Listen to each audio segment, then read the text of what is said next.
Podemos iniciar. Muy bien, buenos días. Muy buenos días. Hoy es nuestro tercer día del encuentro Narrativas del Yo y tenemos el gran gusto y el privilegio de abrir nuestro tercer día con un hermoso diálogo entre la escritora Cristina Rivera Garza y Alejandra Ortiz Wallner. Bienvenidas a las dos. Muchísimas gracias por estar aquí. Y sin más preámbulos voy a pasar a presentar a nuestras dos invitadas para realmente dejarles el espacio al diálogo. Entonces, Alejandra es docente e investigadora de literaturas y culturas latinoamericanas de la Universidad Libre de Berlín y de la Universidad de Costa Rica. Es doctora en romanística por la Universidad de Potsdam y magíster en literatura latinoamericana por la Universidad de Costa Rica. Y luego continuó toda su carrera durante el 2021, ha sido Senior Fellow del Centro de Estudios Latinoamericanos Avanzados en Humanidades, profesor invitada de universidades en Europa, América Latina e India. Es autora del arte de ficcionar la novela contemporánea en Centroamérica y ha coeditado volúmenes y dossiers especiales sobre literaturas centroamericanas, historia y críticas literarias en perspectiva global, sobre redes e intercambios culturales entre Centroamérica y México, así como sobre imaginarios y proyectos anticoloniales de Asia y Oriente en América Latina. Su monografía, El domicilio asiático de la ciudad letrada latinoamericana, Gabriela Mistral y José Vasconcelos en el México post-revolucionario, se publicará próximamente por la editorial de la Universidad de Costa Rica.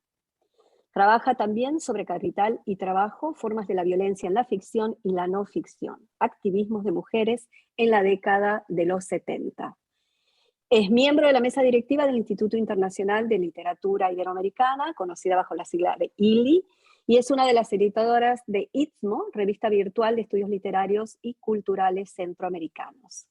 En 2010 cofundó Redisca, la Red Europea de Investigaciones sobre Centroamérica, y ha sido jurado del premio Anna Segers y del programa de artistas en residencias del DAR en Berlín. Bueno, esto algo para decir de Alejandra, y ahora nuestra invitada especial, Cristina Rivera Garza. Cristina, norteña y errante, escritora y sobre todo lectora. Cristina Rivera Garza vive desde fines de los 80 en Estados Unidos. Es profesora distinguida en el Departamento de Estudios Hispánicos de la Universidad de Houston. Como formación es socióloga urbana, como primera formación, título obtenido por la Universidad Autónoma de México, y luego finalizó su doctorado en Houston, un doctorado en Historia de América Latina. Esta misma universidad le otorgó un doctorado honoris causa, con distinción honoris causa, en Letras Humanas. Sus investigaciones de corto histórico sobre las definiciones populares de locura, historia de la psiquiatría en México a inicios del siglo XX, han sido publicadas en revistas científicas. Entonces quisiera destacar que como historiadora, el libro La Castañeda, Narrativas Dolientes del Manicomio General, ¿sí? Trabajó el periodo sobre todo 1910-1930, apareció por Tusquets en 2010. Bien, en el mundo escriturario de Cristina Rivera Garza se ve nutrido por poemas, cuentos, novelas, ensayos, traducción, pasó por el mundo de la ópera, participación en blogs y es muy activa en las redes. Bien, entre los ensayos, su producción escrituraria es un proyecto muy nutrido y al que podemos abordar con profundidad, pero podríamos abordar con más profundidad, pero me parece que podemos destacar algunos títulos en cuanto al ensayo Dolerse, texto desde un país herido, luego la segunda parte, Condolerse, texto de un país herido, y muy particularmente Los muertos indóciles. Los muertos indóciles, necroescrituras y desapropiación, que aparece por Tusquets en 2013 y que fue traducido el año pasado al inglés e inaugura una colección que dirige Ignacio Sánchez Prado sobre estudios críticos mexicanos. Entre sus dos últimos escritos se encuentran Autobiografía del algodón y El invencible verano de Liliana, que apareció este año por Random House y que acaba de aparecer una nueva edición por la editorial Mantis en Bolivia. Premios y distinciones, muchos, muchos, desde que comenzó a escribir, ¿sí? Becas Salvador Novo a principios de los 80, becas para jóvenes creadores, pertenece al Sistema Nacional de Creadores Artísticos, pero hay dos que seguramente nosotros vamos a albergar con muchísimo cariño y son dos premios Sor Juana Inés de la Cruz. Por Nadie me verá llorar, que además de ser premio Sor Juana Inés de la Cruz, también recibió los premios de novela José Rubén Romero, otros premios internacionales, y un segundo Sor Juana por La muerte me da. Este es un libro que también fue premiado, recibió el premio Roger Calois de literatura, y bueno, ha sido muy, muy premiado también. Sin duda, Ningún reloj cuenta esto, Premio Nacional de Cuento y Premio Internacional Ana Segers. Y este año, 2021, ha recibido el Premio Iberoamericano de Letras José Donoso. Bueno, queremos escucharlas, queremos disfrutar de ese diálogo. Bienvenidas y aquí estamos. Somos solo escucha empática. Muchísimas gracias, Tatiana. De mi parte también la más cordial bienvenida para Cristina, que aceptó acompañarnos en este espacio. Gracias a Giovanna, a Mariana, por ser también, junto con Diana, las coorganizadoras y gestoras de este espacio. Y bueno, podríamos hablar de tantísimas cosas y tantísimos temas, pero pensé mucho, Cristina, que dado que el Congreso tiene como título y gran tema las narrativas del yo, que entonces podríamos ir acercándonos a diferentes aspectos de tu obra a partir de un hilo rojo, un hilo conductor que creo que está muy presente, que es las formas que nos has ofrecido a tus lectoras y lectores de cómo reimaginar el concepto de autoría.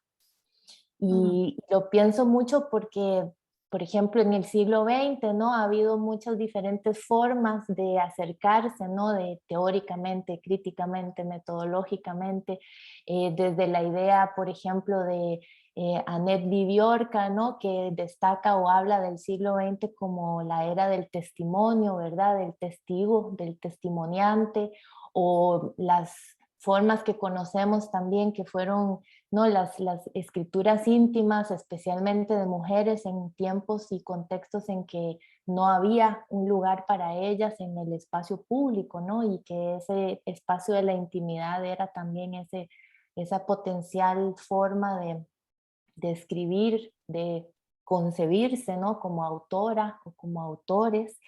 Y a mí me encantaría que nos hablaras un poco cómo en tu proyecto escritural aparece o está esa preocupación tuya o ese tema. Ya, bueno, muchísimas gracias. Antes que nada, gracias por la pregunta, gracias por la bienvenida a Tatiana y a Alejandra, por supuesto, y a todas las demás, a todos los que son parte de este equipo y de esta conversación. Muchas gracias por la invitación, me da de verdad un gusto enorme poder compartir este diálogo con ustedes, ¿no? Y bueno, sabes que sobre las distintas formas de autoría, ¿no? Es un asunto sobre el que, por supuesto, que yo creo que cualquier persona que escriba y cualquier persona que se enfrente a la función, ¿no? de autor, de autora, pues tiene un asunto bastante peleagudo enfrente, ¿no? Hay un montón de decisiones estéticas y otro tanto de decisiones éticas que confrontan precisamente de qué se trata ser autor, de qué se trata firmar un texto, de qué se trata decir lo escribí yo, ¿no?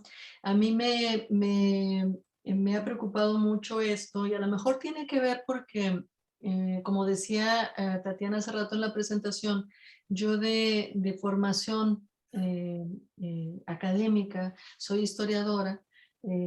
Lo que distingue al historiador, creo yo, es una relación muy estrecha con el archivo, una relación muy orgánica pues con los documentos, la noción de leer e interpretar también como una forma autorial, que siempre va muy, muy conectada a una preocupación básica que es qué es lo que me permite a mí, ¿no? En el presente, traer esta experiencia, apelar a esta experiencia, ¿no? Y compartirla a través de mí con otros, ¿no? Esta experiencia que usualmente viene del pasado, que traigo aquí a un presente concreto y que de aquí puede irradiarse. Hay preguntas ahí fundamentales, fundamentalmente éticas, que a veces me parecía en todo caso a mí que los escritores de ficción evadían, ¿no? Que la misma forma de la ficción parecía dar permiso de hacer lo que el historiador hace, ¿no? O lo que otras personas que leen, interpretan, hacen, pero sin tener que pararse a considerar con el debido cuidado la pregunta sobre la mediación, sobre qué hago yo aquí con el lenguaje cuando el lenguaje no me pertenece, y cómo puedo decir, cómo voy a justificar que este texto es mío, ¿no? ¿Cuál es mi participación en esta propiedad, ¿no? Debo decir también que mucho de lo que fui pensando sobre, además de este origen, digamos, del archivo y de lo que implica hacer investigación y trabajar con documentos de archivo, hubo una discusión muy fuerte hacia inicios del siglo XXI, sobre todo entre ciertos grupos, círculos, ¿no? De escritores experimentales en Estados Unidos, con una cuestión muy, muy frontal, muy fundamental sobre cuestiones de apropiación. Había una pregunta, una interrogación constante acerca pues de algo que, una vez más, que los escritores de ficción parecían haber hecho de una manera, digamos que era lo que les tocaba hacer, ¿no? Hay experiencias que no nos pertenecen, sobre las que vamos a discurrir y que después vamos a afirmar con nuestro nombre, ¿no? Con el contrato y la salvedad de que sabemos que no son nuestras, sino que estamos participando en una conexión mucho más amplia con los demás. Pero en este circuito, la crítica iba más o menos así. En este circuito lo que pasaba es que había un rango de escritores, sobre todo los que tenían una capacidad o lugares de autoridad y de poder más amplios, que terminaban apropiándose de experiencias, de prácticas y de pedazos de lenguaje, ¿no?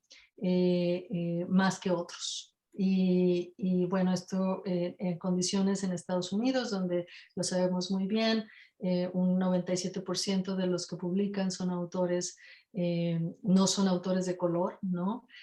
Un gran porcentaje son hombres y no mujeres, un porcentaje chiquitísimo es latino, creo que estaba leyendo ayer 5.17%, cuando la población de latinos en Estados Unidos es más o menos 18 o 20%, es decir, hay una serie de desigualdades bastante notorias que pasan, que atraviesan la noción de autoría. Entonces, por eso para mí era importante hablar de lo contrario a la apropiación, que en mi caso se llama desapropiación, que es una discusión mucho más amplia, pero para decirlo en pocas palabras, son estrategias estéticas y éticas que consisten en poner de manifiesto la serie de préstamos, la serie de citas con las que cualquier autor que escriba sobre cualquier cosa tiene que ver, ¿no? De volver estos materiales visibles, de volverlos palpables y de hacerlo no de una manera policíaca, ¿no? Del que tiene que dar cuentas, estoy utilizando esto del otro, porque bueno, también para eso, pues los escritos académicos, para eso se hace ¿cómo se llama? La parte bibliográfica y demás, ¿no? Pero cuando estamos escribiendo novelas o cuento, la idea de la desapropiación es que tenemos que buscar formas estéticamente relevantes de dar cuenta de esta conexión. Entonces, parte del argumento es que la autoría siempre es una autoría plural, que la relación que yo me veo tener con el lenguaje es una de préstamos. El lenguaje no me pertenece, no lo estoy inventando, no veo al autor como el demiurgo, ¿no? Que viene a poner nombres que nunca nadie ha visto, porque pues el lenguaje es algo que producimos en una práctica en conjunto. Y me parece que una parte importante del trabajo contemporáneo con el lenguaje es precisamente que se note, que sea palpable esta participación colectiva, este uso plural de la lengua, con todas las consecuencias estéticas y políticas del caso, ¿no? Entonces yo empezaría por ahí, por poner en la mesa de discusión, pues una autoría que lo queramos o no es plural, para empezar, porque estamos utilizando, nos valemos de una herramienta, de un vector, de una fuerza, de una energía que se llama lenguaje, que no es propia, que producen comunidades enteras, ¿no? Y que nosotros bueno, nosotros autores pues vamos acercándonos a través de préstamos, de deudas, ¿no? Me parece en muchos sentidos que la escritura en sí, el escrito como tal, pues es esta deuda encarnada, ¿no? Vuelto materia también, ¿no? Y bueno, pensar esto, por supuesto, tiene sus consecuencias sobre decisiones específicas a lo largo del texto sobre qué aparece, qué no aparece, sobre qué tanto se deben ver las costuras, lo que se llama, ¿no? Qué tanto se deben ver las costuras o no se deben de ver, etcétera. Pero bueno, supongo que esto lo podemos ir desarrollando conforme avance la conversación. Sí, pensaba mucho escuchándote, bueno, y habiendo leído también muchos de tus libros, que no es, o sea, que es un trabajo complejo, ¿verdad? Por un lado pienso en ese descentrar, ¿no? Esa imagen del autor que la historia literaria constantemente, ¿no? O algunos dirían la modernidad también, ¿no? Ha construido, ¿verdad? Como un eje importantísimo, digamos, incluso de nuestras disciplinas, ¿verdad? De las humanidades y todo. Entonces, desandar ese camino o convertirlo en otro camino es bastante difícil, creo yo, o complejo, y pensaba mucho en lo que decías también y lo que dicen tus textos, ¿no? Cuando hablas de la desapropiación, que es un llamado a la acción, Ujú, y que esa acción a veces parecería en nuestro siglo XXI que ya es anacrónica, ¿no? Es un poco, yo pensaba mucho ¿no? En la idea de la acción, no sé, como la imaginamos o la entendimos en otras décadas, en donde, qué sé yo, la literatura estaba también en función de, ¿verdad? Una utopía o un ideal social, y que gracias a tus textos creo yo que lo podemos entender desde otro lugar. ujú, ujú. Bueno, me interesa mucho eso, realmente. O sea, esta idea, creo que nos movimos mucho a lo largo del siglo XX como si la relación de la literatura con lo que no es literatura fuera opcional, ¿no? Como si algunos autores, los llamados así políticos, estuvieran dispuestos a asumir que tal relación existe, y como si otros autores pudieran simplemente decretar que la relación no existe nada más porque sí, ¿no? Y a mí me parece importante, por eso empezar con la cuestión del lenguaje, ¿no? O sea, estamos utilizando, nos estamos valiendo, estamos interrogando a un lenguaje que no parte de nosotros. Llegamos al lenguaje, ¿no? Estamos envueltos en un lenguaje que también nos liga a otros. Y por la misma razón es de entrada, de origen, cualquier trato con esta fuerza, ¿no? Es un trato político, es un trato que tiene que ver con relaciones de poder a muchos niveles, lo que podemos imaginar, lo que podemos sentir, si lo que la literatura, la escritura pone en juego son cuerpos, ¿no? Son materialidades, no solo el cuerpo de la escritora, sino los cuerpos del lenguaje como tal, ¿no? Las historias y las prácticas que estamos también tratando de explorar, pues yo creo que hay ahí una puesta en escena, ¿no? Una puesta en materia para decirlo mejor, que no puede no tener relaciones concretas y relaciones con consecuencias, ¿no? Entonces, el llamado a la acción me parece menos algo optativo, ¿no? Me parece que es intrínseco al trabajo que estamos haciendo, los materiales con los cuales estamos inmiscuyéndonos. Y me parece que, para empezar, en sí mismo esto es una práctica, ¿no? En sí mismo esta es una acción. Y la conexión concreta con otros que pasa por la lectura, pero que en sus momentos más felices puede llegar a más, pues me parece, digamos, no solo posible, sino básico, ¿no? Y estoy pensando en cosas bien chiquitas, como el hecho para los lectores de CEPAC, ¿no? Supongo que los que estamos aquí reunidos somos gentes que pasamos buena parte de nuestra vida leyendo. Sabemos los cambios que una lectura puede traer a una vida en particular, ¿no? Y supongo que no tenemos estudios en números, ¿no? Acerca de las consecuencias o las vidas, ¿no? O el cambio de estas vidas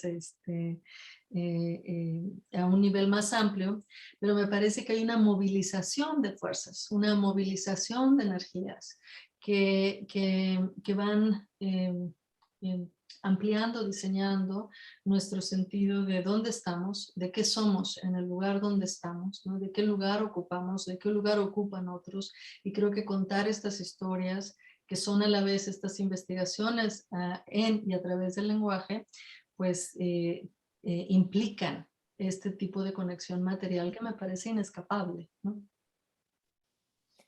Pensaba también en un aspecto que podríamos decir que también es imposible no pensarlo con eso, que es la posibilidad de la comunidad o de lo común, ¿verdad? De una manera muy distinta de entenderlo, porque es también ese cambio de esas construcciones identitarias que se impusieron de una manera finalmente tan violenta, ¿no? En América Latina, para decir, bueno, para concretizar un poco el territorio y ahora poder girar a esa otra forma, ¿verdad? Un poco tal vez deshaciendo, ¿verdad? O descentrando ese discurso identitario hacia esas otras formas de comunidad o de lo común.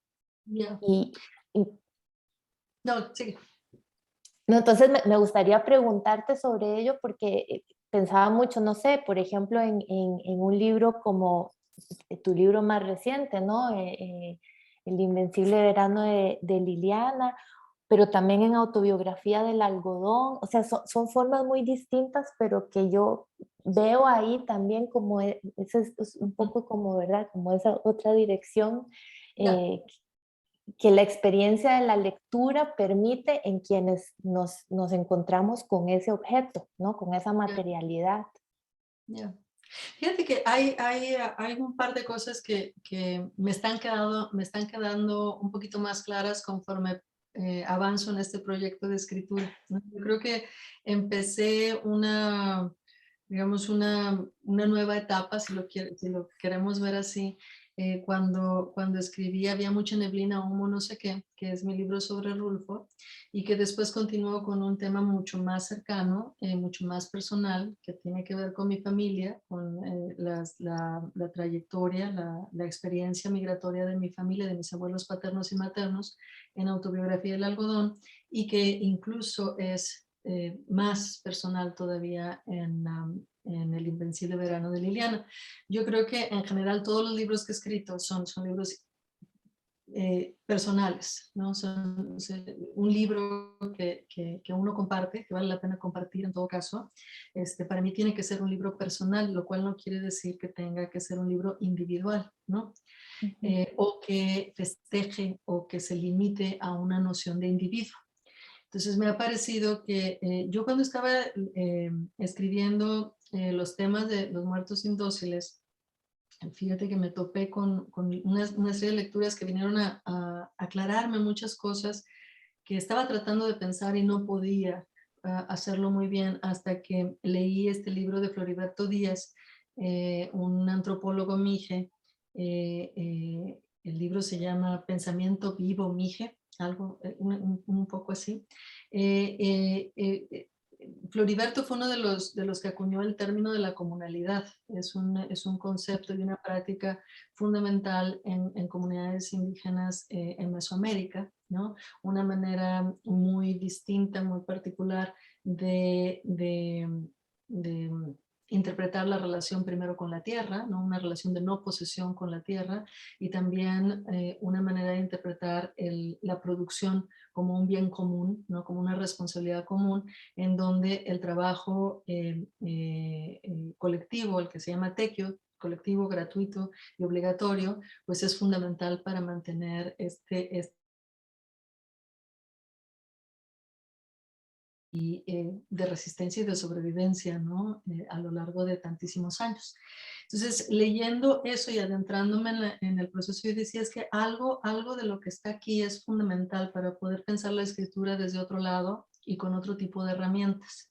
Y por eso empecé a pensar a tratar de traer hacia el pensamiento acerca de la escritura a estas nociones de comunalidad, que iban más allá de lo que a veces queremos decir por comunidad, ¿no? A veces se interpreta como las cosas que hacemos por gusto, por elección, ¿no?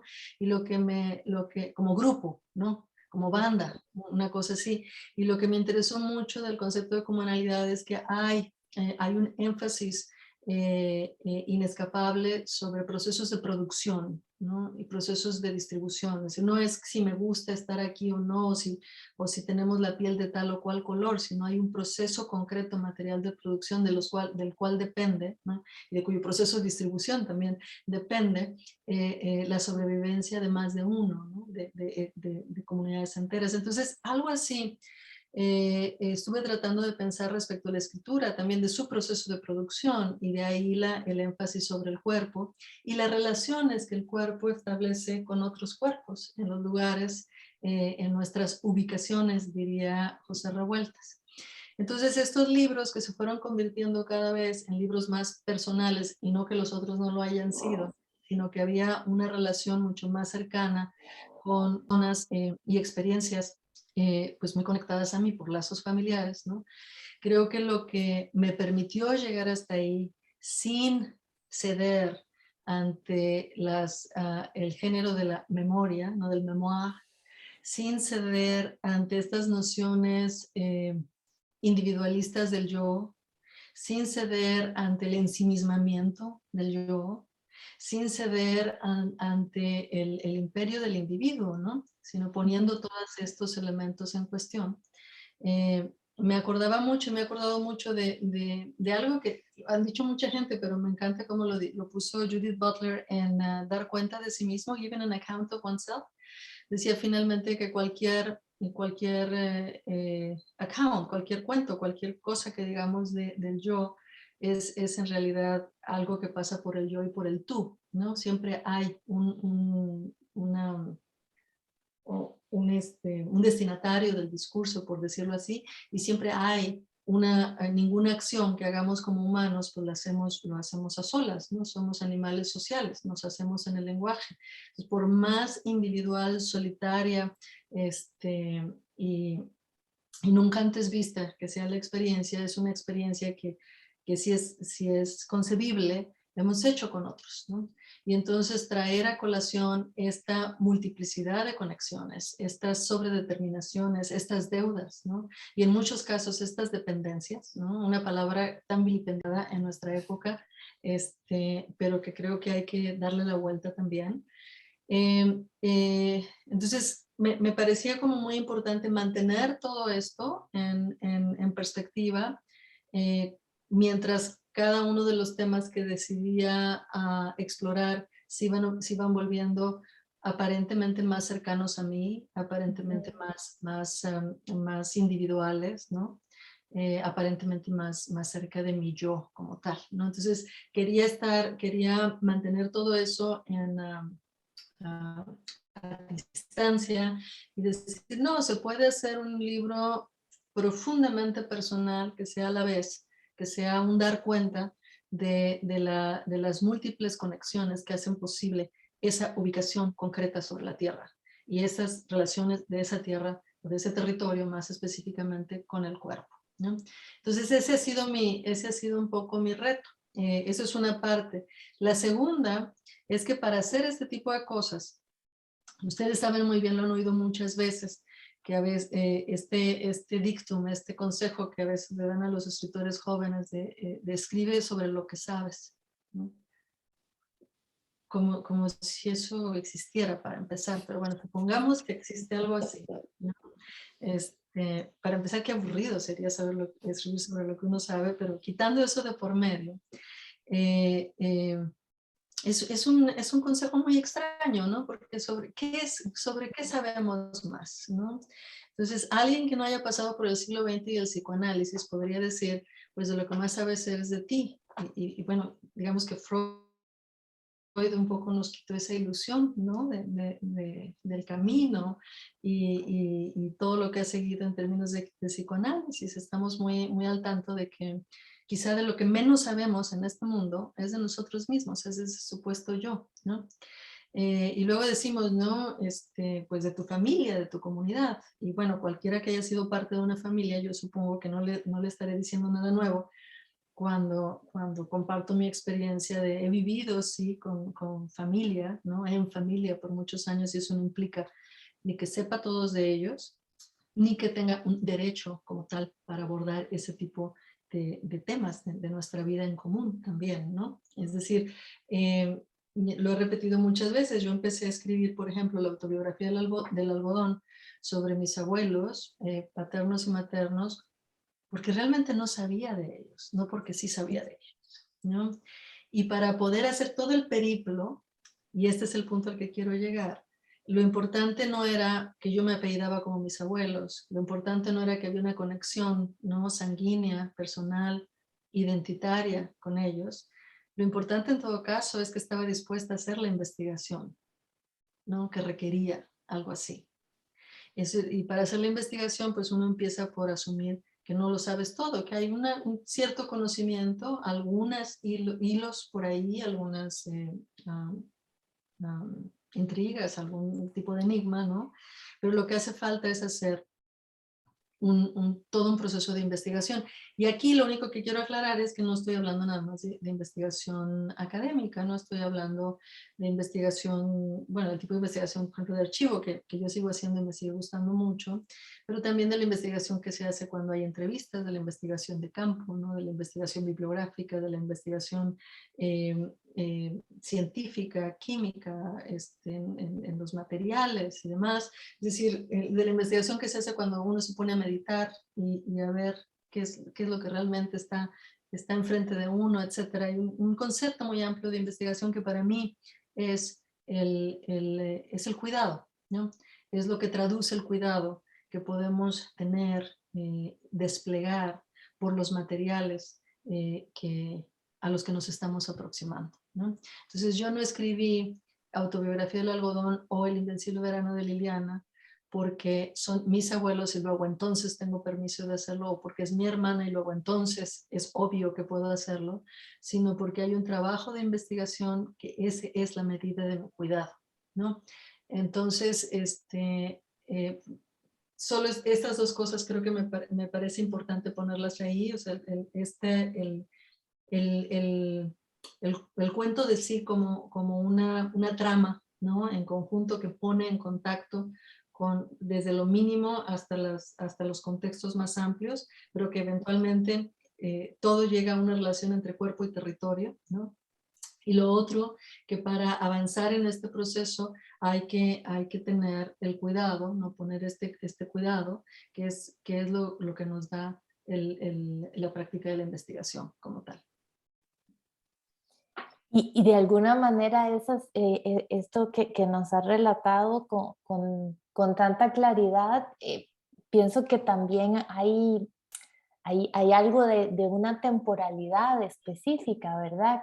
Cómo llegar y con cierto, es decir, que hay un tiempo también para llegar a esa comprensión tan distinta, ¿no? Acerca de, por ejemplo, mencionabas varias veces el archivo y son muchos archivos distintos, ¿verdad? No es únicamente ese archivo del gran edificio, ¿no? Y del custodio y de esa idea, ¿verdad? Toda, digamos, también de alguna manera biopolítica, sino que es ese otro archivo que a través de esas investigaciones también múltiples se halla en otras cosas, ¿no?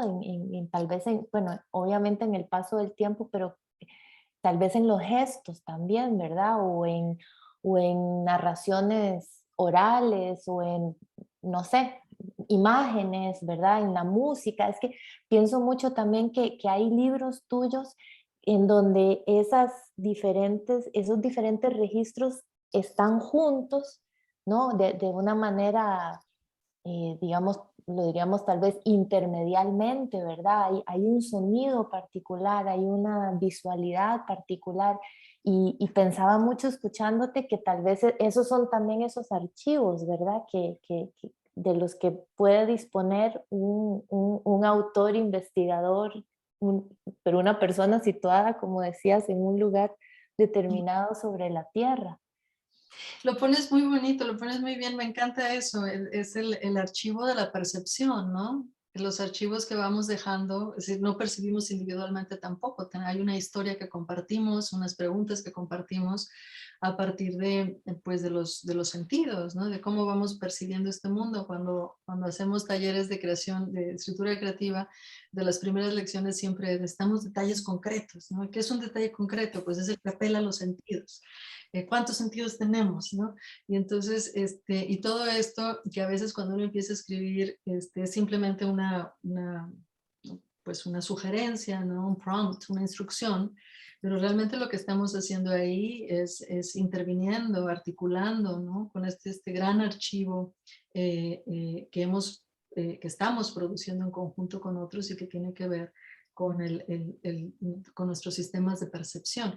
Lo interesante aquí, por supuesto, es que estos sistemas de percepción, como el nombre lo dice, ¿no? Nos indican qué es percibible. Y luego entonces qué es vivible, ¿no? Qué es llorable después, ¿no? Es decir, todas estas relaciones que vamos estableciendo. Este es un archivo en efecto fundamental. Y es un archivo que encontramos yo creo que en múltiples espacios.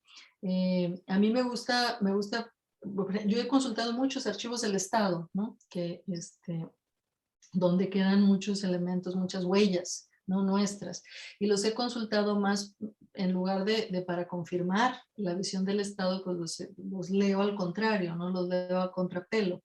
No por nada, nadie me ve llorar, pues es un archivo del Estado, es un archivo de la beneficencia pública, un archivo de un manicomio, en donde estoy tratando de leer el diálogo entre psiquiatras e internos, ¿no? Y tratando de poner especial atención al discurso de las y los internos, estando muy consciente que ahí hay un interrogatorio, que hay una serie de preguntas en común, pero que hay respuestas distintas. Y me parece que ahí hay un esfuerzo de leer el archivo del Estado a contrapelo. La cuestión con estos archivos y con el Estado es que para ser Estado, pues tiene que producir estos sujetos, ¿no? Es la psiquiatría, para ser psiquiatría tiene que producir a sus locos y para que los pueda producir tiene que haber una huella, tiene que haber una evidencia. Entonces, estos expedientes que podrían ser leídos de una manera muy vertical, como aquí está el horrible autoritario psiquiatra subyugando a su interno o a su paciente, que a veces era muy cierto, no estoy negando esa posibilidad, pero también en un contexto, por ejemplo, en que los psiquiatras apenas estaban tratando de convertirse en psiquiatras, donde eran el hazmerreír de la carrera de medicina, por ejemplo, pues esta imagen de tanto poder tendría que cuestionarse. En todo caso, ese es otro tema, pero tienes un poco la idea de cómo nos aproximamos a estos archivos del Estado, de cómo los podemos leer, cómo los podemos inacabar, ¿no? Cómo los podemos leer al revés, subvertir. Y por supuesto están el otro montón de archivos familiares, de archivos personales, ¿no? Y estos como el archivo de afectos, ¿no? Es un poco como el archivo de la percepción, el archivo de los afectos, que continuamente tenemos que estar, con el que nos tenemos que estar articulando para que las historias que contemos, para empezar, pues sean compartibles, sino cómo, ¿no? Sino que qué hay ahí en juego entre el proceso de escribir y el proceso de leer. Entonces sí, ahí esa atención al detalle es menos el resultado de una instrucción de escritura creativa 101, ¿no? Y más una necesidad de articulación, un estar convergiendo continuamente con estos archivos de la cultura, con los archivos que va dejando nuestro cuerpo, ¿no? En su volverse cuerpo junto con los demás. Me dice Tatiana que vamos a abrir ahora para el público. No sé si Tatiana nos quiere... Acaba de llegar una pregunta, perdón por interrumpir, pero creo que entra muy bien en lo que vienen diciendo y tal vez Mariana Bonanno quiera abrir el micrófono y preguntar directamente, pero tiene que ver justamente con la relación ficción o ficcionalización. Mariana, ¿estás pudiendo abrir el micrófono para preguntar?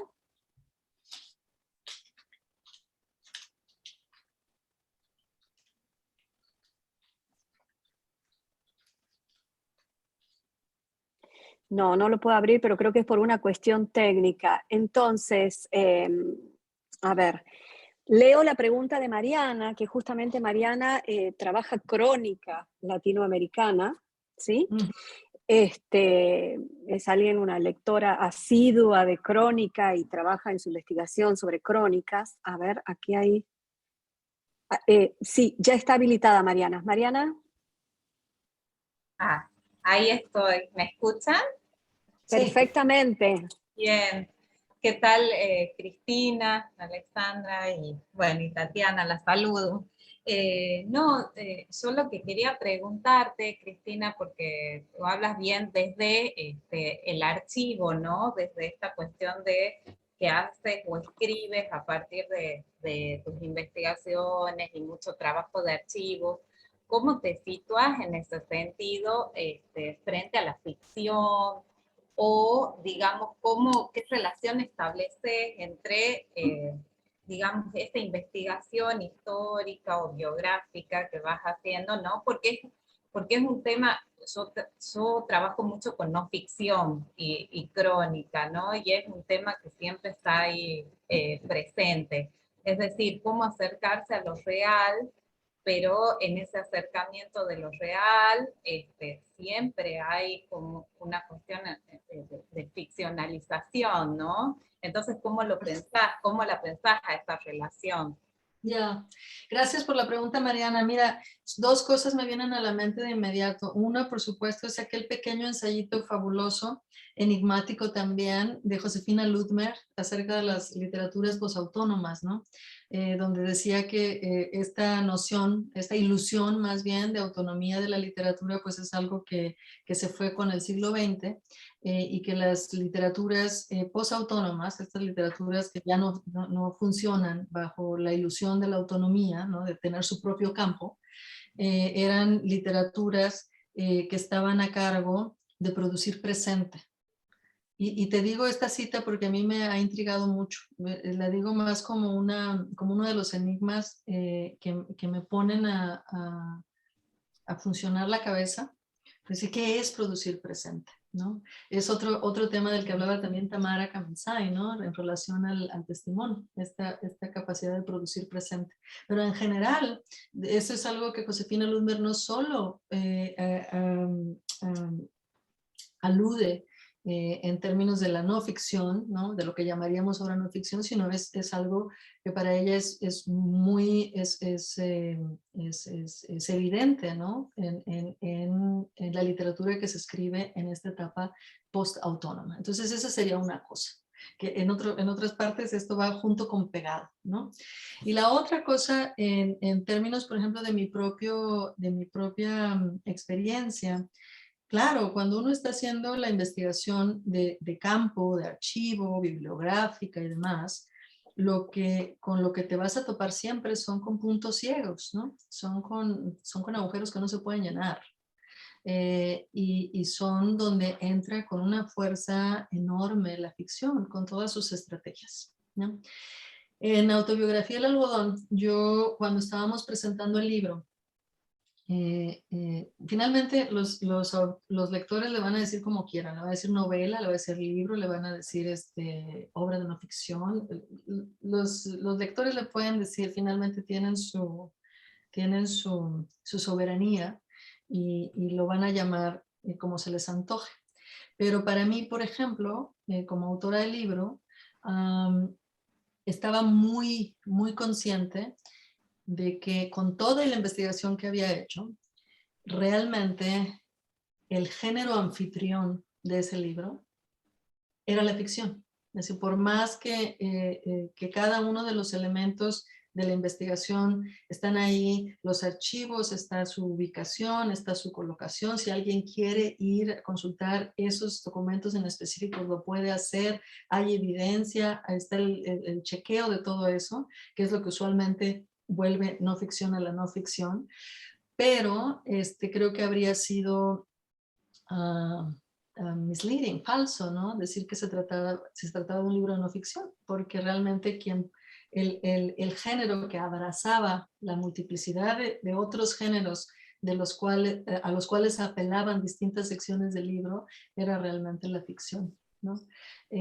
Hay escenas, sobre todo escenas que tienen que ver con los abuelos paternos, que son escenas que yo fui construyendo en una relación muy estrecha con el documento, en una relación muy estrecha con las entrevistas y demás, pero es parte de mi imaginación, ¿no?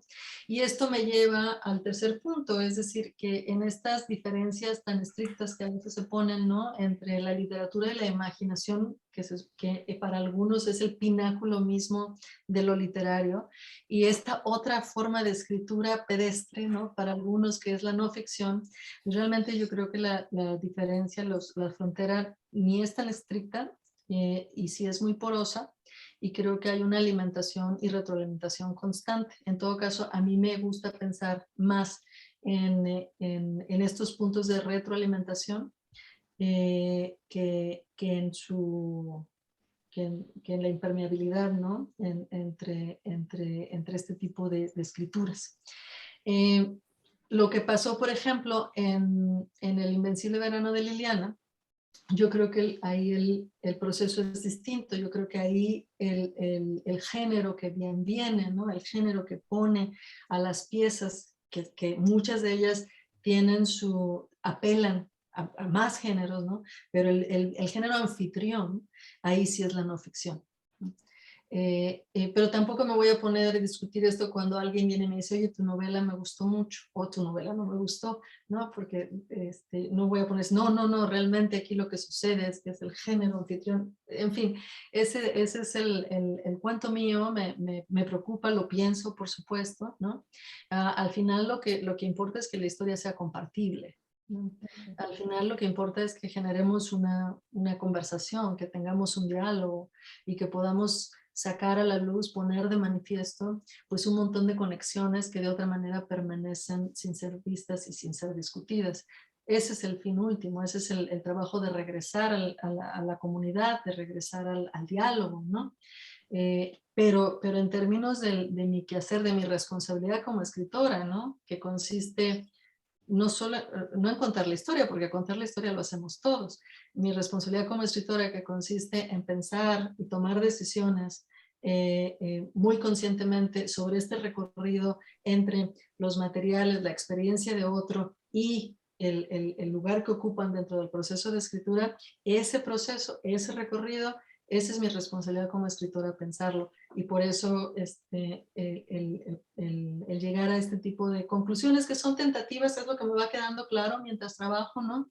El otro día en una conversación como esta dije lo que acabo de decir, lo de género anfitrión, sin pensar en sus consecuencias, pero me estaba oyendo alguien muy inteligente que dijo, eso lo podemos desarrollar, y después me quedé yo, ciertamente la noción de género anfitrión es algo que podríamos ir pensando y que facilitaría las cosas tremendamente.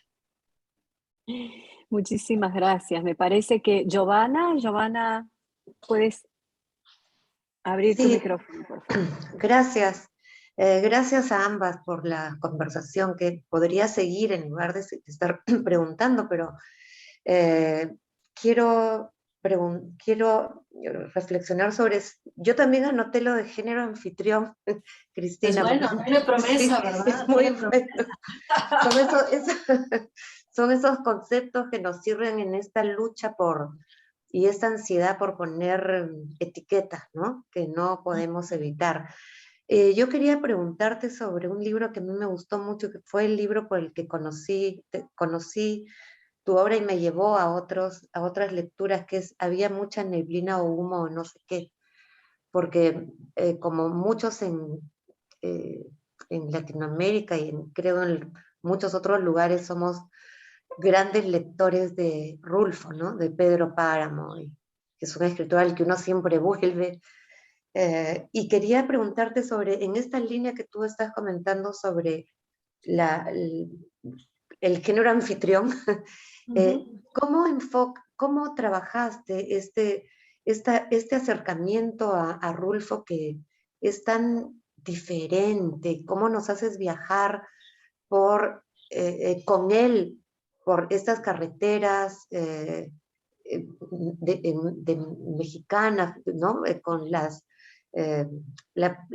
los inicios del turismo, las llantas Goodyear, no sé, siempre he querido preguntarte eso y estoy muy contenta de que estés acá con nosotros.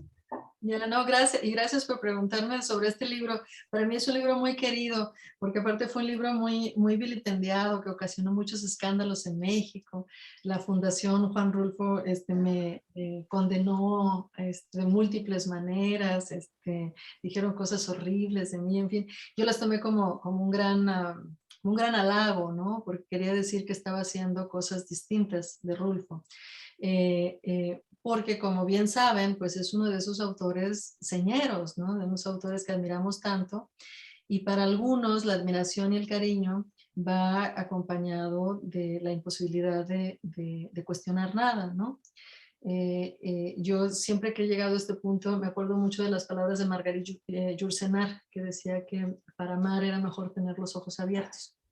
Entonces, pues sí, amando como sigo amando la obra de Rulfo, prefiero tener los ojos abiertos que tenerlos cerrados.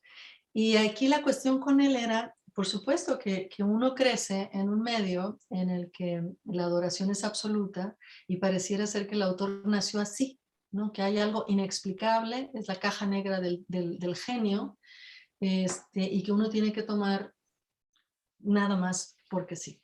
Entonces, claro, pensando en las cosas que acabo de platicar con Alexandra, ¿no? Es decir, todo esto tiene que ver con formas de leer y con formas de releer, ¿no? Yo estaba, a mí muy al inicio de este proyecto me pidieron nada más una editorial, estaba sacando libros así como monográficos de autores, y me pidieron que yo hiciera el de Rulfo. Y yo creo que esperaban, pues, esperaban lo que me pidieron, que es una monografía simple, no algo sencillo. Y yo en lugar de hacer eso me puse a hablar sobre lo queer en Rulfo, sobre los viajes y demás. Era algo muy chiquito que me dijeron, está súper interesante, pero pues realmente no es lo que te pedimos y no lo vamos a publicar. Entonces yo dije, pero esto es lo que a mí me interesa y lo seguí haciendo. La pregunta de entrada era la pregunta que se hace Piglia, ¿no? sobre los procesos de producción de la literatura. Decía en alguno de sus múltiples ensayos que debería haber, que la historia verdadera de la literatura no estaba en los libros, ¿no? Sino en de qué vivían los escritores mientras escribían esos libros. Había una pregunta material, ¿no? Sobre la práctica de la escritura. Era menos esta supeditación de la vida del escritor a su obra y más una pregunta mucho más amplia sobre la multiplicidad de relaciones materiales que tienen que darse o que se dan para que existan estos libros que después admiramos. Entonces yo decidí ponerle atención precisamente a eso, al trabajo de Rulfo, porque sabía, como muchos hemos sabido, pues que antes de llegar a donde trabajó mucho tiempo en antropología, además, pues Rulfo había tenido problemas, ¿no? O sea, había trabajado en la Goodrich Euskadi, había hecho cosas pedestres, o sea, nada glamurosas. Y ahí me pareció que era precisamente lo que tenía que hacer, ¿no? Y buscando esa ruta, llegué a Oaxaca. Personalmente estaba ahí, era un año sabático que estaba pasando en Oaxaca, pero aparte me llevó al Rulfo de Oaxaca, al que subió al Zempoaltépetl, al que estuvo en asambleas comunitarias en la Sierra Alta, Mije, y al que pasó por Lubina, ¿no? Lubina no está, por supuesto, en Jalisco, sino está en Oaxaca. Entonces lo que yo me propuse fue hacer todos esos recorridos, ver por dónde había pasado. Digo ahí en el libro, pues uno no puede ser esa persona, pero puedes sentir lo propio, lo tuyo, en los lugares por donde pasó esa persona. Y hay ahí una fricción que me interesa mucho, es una fricción temporal, es una fricción, por supuesto, corporal también, que me interesa mucho saber qué produce, ¿no? Entonces, lo para mí realmente interesante empezó cuando dije, bueno, si Rulfo trabajó en la comisión del Papaloapan, pues tengo que ir al archivo del agua, porque ahí es donde están todos esos documentos. Y cuando fui al archivo del agua en la Ciudad de México, recuerdo que llegué, hice la pregunta a la persona que estaba ahí y me dijo, usted quiere los papeles de ese señor que no me acuerdo ahorita de las palabras exactas están en el libro, pero esencialmente decía el que despojó a la comunidad de sus tierras. Y en eso y yo me quedé, uy, esto es algo serio, ¿no? Esto es algo que luego entonces vale la pena investigar más. Y fue ahí donde vi las fotos de Rulfo, que eran fotos documentales, no eran fotos artísticas, no era foto de arte, ¿no? Eran fotos de registro en su trabajo como empleado de esta comisión, cuya función en ese momento de él era confirmar el estado atroz de estas comunidades para de esa manera justificar la incursión de las fuerzas de los capitales nacionales e internacionales en el área, ¿no? Y visto así, pues bueno, la cosa se complica, ¿no? Algunos lectores, digamos más bien ortodoxos, rígidos desde mi punto de vista, vieron ahí una acusación a Rulfo. Realmente no, yo creo que como todas las personas en nuestros lugares de trabajo y en nuestras vidas tenemos que tomar decisiones que son difíciles y muchas veces tenemos dilemas y son los dilemas los que nos hacen, es de donde sale lo que somos, ¿no? Y los dilemas por ser dilemas no se resuelven de inmediato, hay una contienda de fuerzas, de perspectivas. Me parecía de hecho, creo que después de ver de qué se trataba este trabajo, el tipo de realidades a las que tuvo que enfrentarse de manera muy concreta, me quedaba mucho más claro Pedro Páramo, por ejemplo, ¿no? Lo que podría ser ambivalencia, ¿no? La visión del cacique, la visión de los campesinos, la visión de la resistencia, etcétera, etcétera. Había ahí algo en su forma de dilema y no en una forma de resolución. Que es de donde surge, creo yo, el pensamiento más crítico, ¿no? De estar, como decía Benjamin, ¿no? Del que está ante el carácter destructivo, que es el que frente a todas las perspectivas las quiere entretener todas al mismo momento, ¿no? Sin elegir una. Entonces me parece que esa calidad del dilema rulfiano a mí me dejaba entender y participar de su obra de maneras más complejas que antes. Pero te digo, bueno, algunos pensaron que era una acusación y que yo casi estaba diciendo que solito Rulfo, he masterminded, ¿no? Él había diseñado la modernidad y había, bueno, en fin, una serie de cosas bastante, en fin. esa es otra historia. Pero meterse en ese, era un poco lo mismo que estaba diciendo antes, era ver de cuál era su acción, cuál era su práctica, de qué estaba trabajando, por qué estaba trabajando. Acuérdense que ya estaba casado, tenía hijos, es decir, no tenía una fortuna, ¿no? O sea, hay condiciones concretas, ¿no?, que justifican esa acción, y hay consecuencias, ¿no? Hay conexiones, hay ligas concretas y materiales que vienen como consecuencia de ese tipo de decisiones.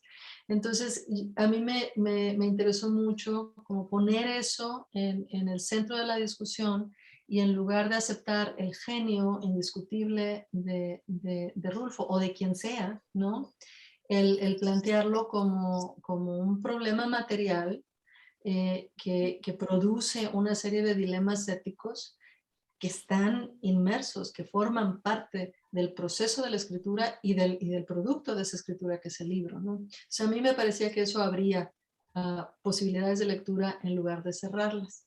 Por otra parte, tengo que decir que yo tengo años sugiriendo, como yo no doy clases de literatura, sino de escritura creativa, no tengo estudiantes que hagan disertaciones de literatura, ¿no?, como tal, pero me encantaría ver que alguien, por ejemplo, Rulfo puso mucha atención a plantas, ¿no?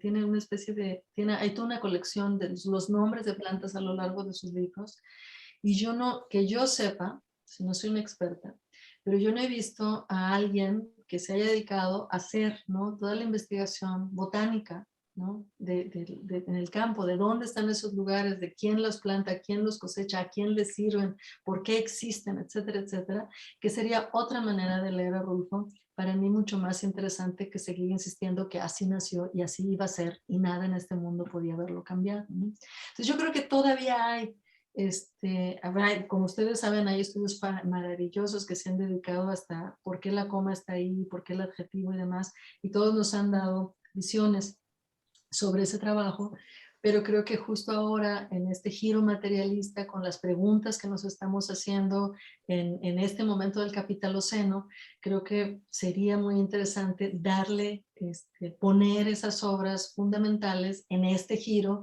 y ver qué otras cosas nos pueden decir.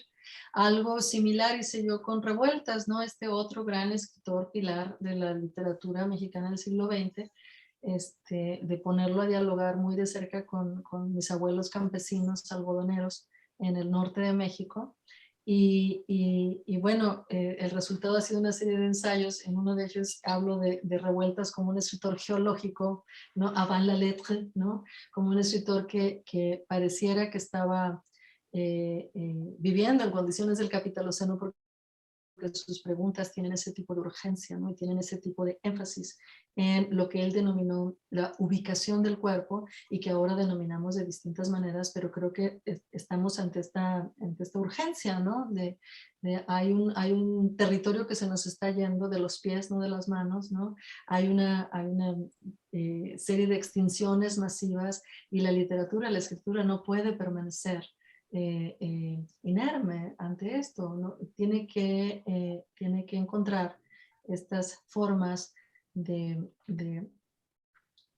participar, ¿no?, de este diálogo fundamental. Entonces, mi manera de hacerlo en el libro de Rulfo, pues fue que fue ponerle atención a este hombre de clase media, que tiene que mantener una familia, y mientras tanto tiene por ahí unos dilemas, ¿no?, que le hacen escribir pues 2 libritos chiquitos, con los que cambia el curso de la literatura, de la historia de la literatura mexicana.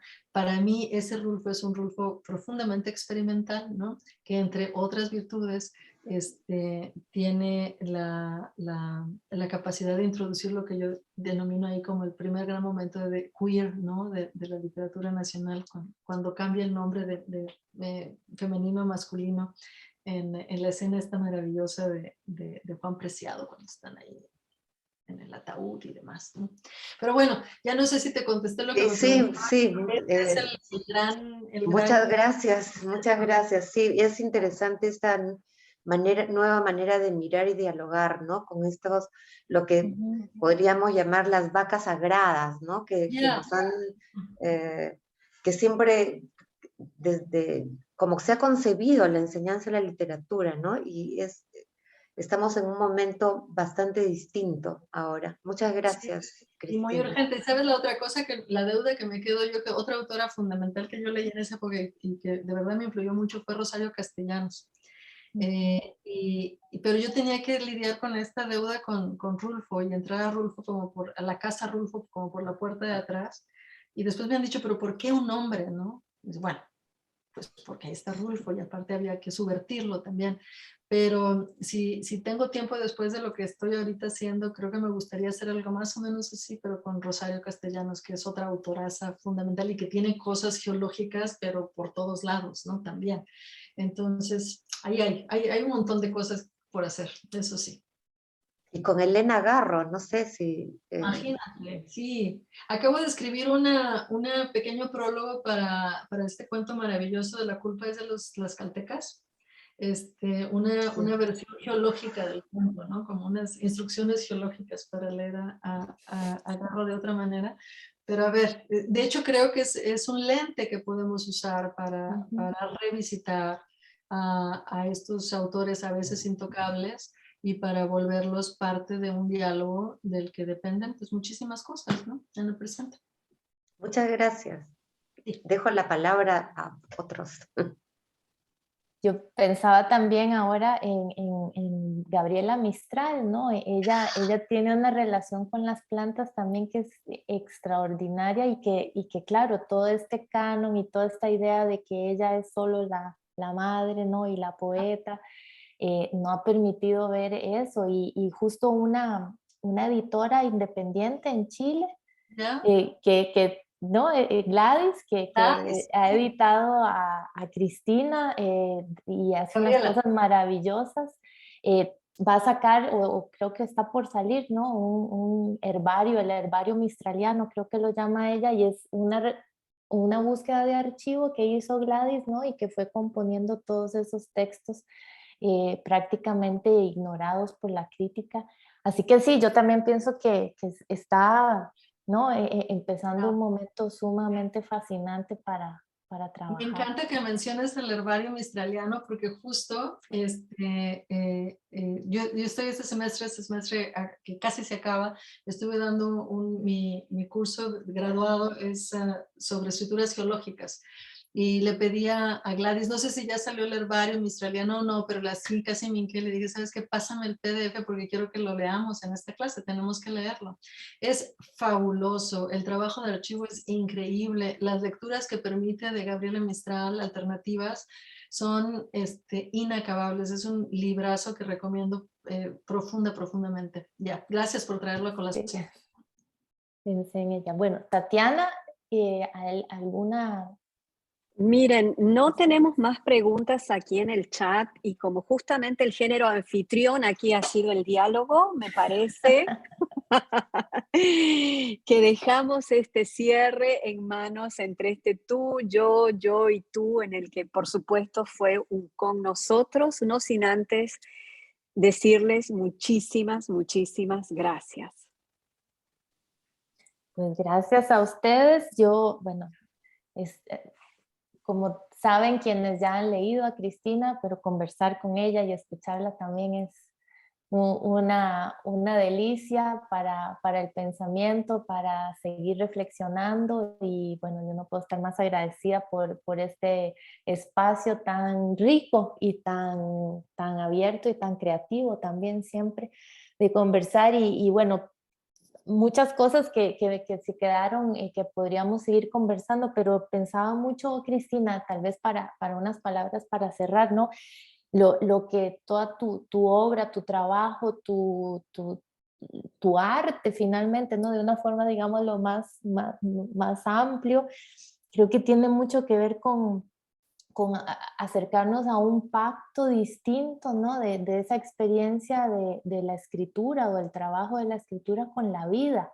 Y eso a mí me parece sumamente importante también para los tiempos que estamos viviendo, ¿no? un intercambio de miradas, ¿no? Que pasa por eso, ¿no? Por ese trabajo de la escritura o la experiencia de ese trabajo de la escritura que nosotros podemos tener acceso cuando somos lectores también, ¿no? Estamos involucrados en esa comunalidad y en esa comunidad y la vida, ¿no? Y bueno, tal vez quisieras decir algunas palabras para el cierre. Pues mira, muy brevemente, hace rato mencionaba cómo pues los libros nos cambian la vida. Los libros han cambiado mi vida, concretamente. Es decir, todo este cliché que se dice de uno entra siendo un libro y sale siendo otra, ¿no? Pero los libros pueden ofrecer un cierto sentido de orientación, ¿no? En los lugares donde estamos y las relaciones que tenemos. Y me gustaría pensar, ese tipo de libros son los libros que han sido fundamentales para mí leer, que guardo conmigo, que llevo conmigo de un lado para otro. Me gustaría pensar, ojalá, y alguna de las cosas que yo haya escrito pueda tener también este tipo de relación carnal, este tipo de relación de acompañamiento, ¿no? Muy concreto con otro tipo de lectores. O con cualquier tipo de lectores, ¿no? Yo creo que es esa sensación, primero la complicidad que puede surgir, la misma posibilidad de complicidad, la posibilidad de abrir estructuras cerradas, de dejar entrar a los lectores, de abrirles la casa, ¿no? De la palabra que les pertenece de otras maneras también, y de hacer este pacto, ¿no? De que hay ahí en esta práctica algo lo suficientemente llamativo, algo lo suficientemente fuerte para decir, soy otra persona, quiero ser otra persona, ¿no? Entonces yo creo que muchos de los libros que yo he empezado a escribir, me doy cuenta de eso últimamente, que los empiezo a escribir por muchas causas, por muchas razones, pero la fundamental es, quiero ser otra persona. Y nunca eso fue tan claro como cuando empecé a escribir mi último libro, el más reciente en todo caso, el Invencible Verano de Liliana. Me lo han dicho y es cierto, uno no escribe un libro así pensando que vas a ser la misma persona de antes, pero realmente uno no escribe ningún libro pensando que vamos a permanecer impermeables, ¿no? A sus efectos. Y eso lo digo como autora. Lo digo primero como lectora porque los libros me han impactado, pero también como autora de esos libros o como la función de autoría acompañada de esos libros también. Entonces ese es hace rato decía, bueno, finalmente se trata de participar de un diálogo, de continuar con un diálogo. Y en un diálogo, cuando uno participa de veras, cuando hay algo en juego, es un diálogo que va a tener consecuencias y cuya consecuencia fundamental es que vamos a ser otros, nos vamos a descubrir como otros. Y si esa es la promesa, pues yo sigo leyendo porque eso es algo que no ocurre fácilmente, pero que los libros facilitan cuando pueden, ¿no? Cuando queremos también nosotros. Entonces, muchísimas gracias, qué amables de dejarme hablar sobre mi trabajo. Y muchísimas gracias, Alejandra, me encanta platicar contigo. Ya nos toca vernos en persona. Ojalá que pronto. Ya tenemos varias de estas conversaciones de pantalla a pantalla, pero ojalá que pronto podamos estar alrededor de una mesa y comer rico y brindar y ese tipo de cosas que todavía se acostumbran, incluso ahora en el Capitaloceno. Entonces, muchísimas gracias a todos por la atención y pues seguimos en contacto, ¿no? Muchas gracias. Gracias a todas y a todos.